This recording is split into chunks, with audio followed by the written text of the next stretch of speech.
Welcome. This is the International Space Station Flight Control Room at the Johnson Space Center in Houston with the Expedition 29 update for Thursday, October 27th.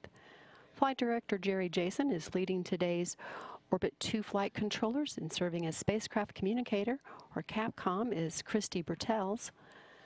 The Expedition 29 crew members, Commander Mike Fossum and flight engineers Satoshi Furukawa with the Japanese Space Agency and Russian cosmonaut Sergei Volkov, are completing the testing of the Russian segment's Kurs automated rendezvous system and will close the hatch today on the Progress 42 vehicle in preparation for its undocking on Saturday. That undocking is planned for 4:04 a.m. Central Time. The departure of the Progress 42 sets the stage for the arrival of Progress 45, which will launch at 5:11 a.m. Central Time Sunday, 4:11 p.m. Baikonur time.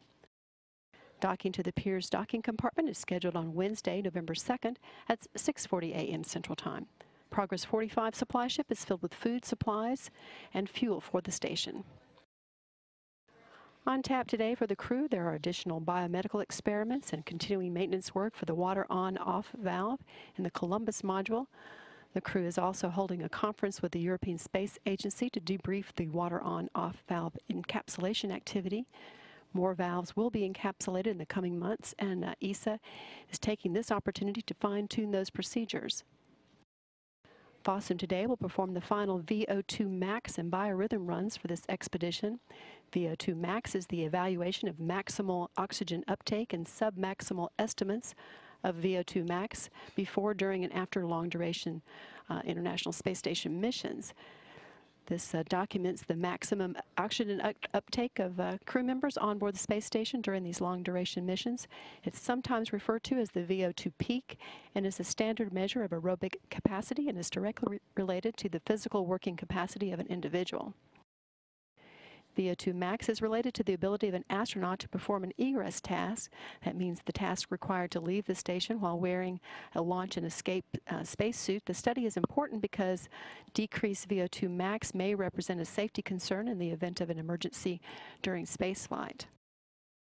The principal investigator for this experiment is Dr. Alan Moore at the Johnson Space Center's Human Research Program. And how does this study apply on Earth? Well, the data obtained provides valuable insight into the aerobic capacity of teams in closed environments, such as Arctic bases and submarines. Satoshi Furukawa is also closing out his nutrition and repository experiment with the final 24-hour urine collection. The nutritional assessment or nutrition experiment is designed to understand the changes in human physiology during long-duration space flights, and it measures the bone metabolism, oxidative damage, and chemistry and hormonal changes, as well as the assessment of nutritional status of the crew members. The results not only have impact on the nutritional requirements and development of food systems for future exploration missions, it also has influenced osteoporosis studies here on Earth. Dr. Scott Smith of the Johnson Space Center Human Research Program is the lead investigator, along with Purdue, Tufts, and Indiana University, and the University of Bonn in Germany are also participating in the study.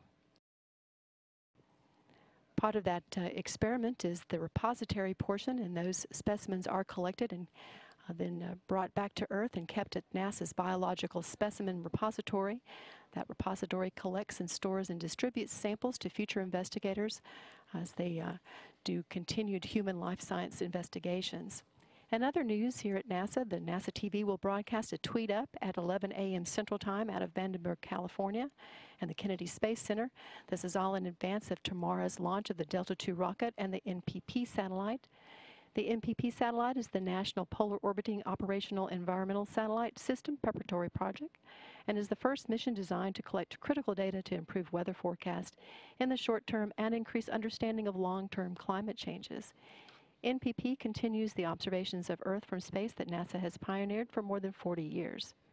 NASA TV coverage of that NPP launch tomorrow begins at 2 a.m. Central Time. Launch is scheduled for 4:48 a.m. Central Time at the start of a 9-minute launch window. For more information on the space station, on Expedition 29 and 30, be sure to look up the International Space Station homepage on the web and find us on Facebook, or follow us on Twitter at NASA_International Space Station or NASA_Johnson.